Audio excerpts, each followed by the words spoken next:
Lead is one of the most toxic metals on Earth, and depending on the level of exposure, it may cause serious health effects. This is particularly relevant for children because childhood lead exposure can cause permanent neurological damage or loss of IQ. Having recognized this fact, there has been a worldwide reduction in lead usage since the 1970s. Good examples are phasing out of leaded fuel and lead-based paints.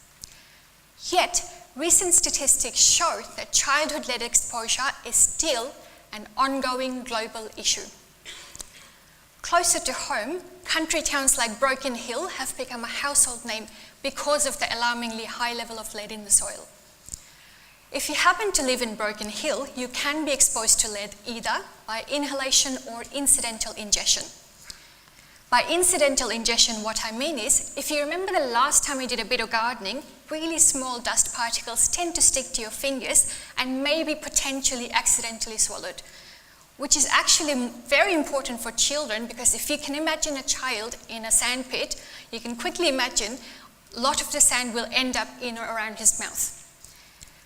Ingestion is the most relevant pathway for lead because of the very low pH of the stomach acid tends to dissolve most of the lead, which is then becoming available to be taken up into the bloodstream. However, if phosphate is present in the soil, it tends to react with the lead and form an insoluble compound, reducing its availability. But very little information is known about which type of phosphate products and what application rate may be used to treat Broken Hill soil.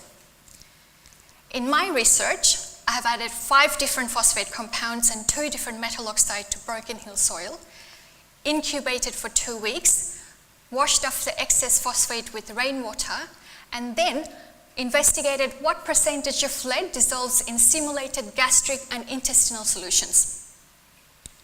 The results, which I think is very exciting, is compared to the control, when I added phosphate to lead at a molar ratio of 5:1, lead dissolution in gastric solution decreased 86 to 98%, which means that even if the lead is present in the soil, it is effectively locked in and no longer available to be taken into the bloodstream.